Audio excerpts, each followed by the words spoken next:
మీ అన్నయ్య business trip మీద బ్యాంకాక అబ్బే ఆ ఊరు కాదు నా ఓపిక ఉండదు నా మనిషిలో ఆఫీస్ కోసం అని చెప్పి ట్రిప్ మీద ట్రిప్ వేసి మనిషి నీరసించిపోయాడు వదిన.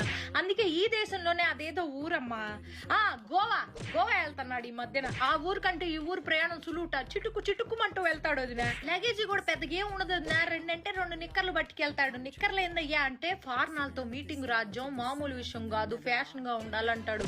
ఫ్యాషన్ అని అల్లాడిపోతా ఉంటాడు మనిషి. ఆ ఊరు వెళ్ళేటప్పటికి ఒక్కసారి కూడా ఫోన్ కలవదు వదిన. ఎప్పుడు చూసినా స్విచ్ ఆఫ్ అని వస్తుంది. ఏందండి స్విచ్ ఆఫ్ అంటే?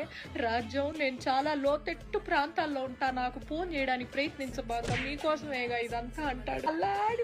ఎప్పుడైనా ఫోన్ సిగ్నల్ దొరికి ఏం చేస్తానా అయ్యా అంటే మందు వేసుకుంటున్నా రాజ్యం అంటాడు. ఊరిని మందు కాదయ్యా మందులు వేసుకుంటున్నా అనాలి. పని ధ్యాసలో పడితే ఈ మనిషి ఏం మాట్లాడతాడో తెలియదు, అల్లాడిపోతా ఉంటాడు. నువ్వు నా మొదటి పెళ్ళానివి, నా రెండో పెళ్ళంతో నేనున్నాను ఇప్పుడు గోవాలో అన్నాడు. బీపీ డౌన్ అయిపోయింది వదిన నాకు.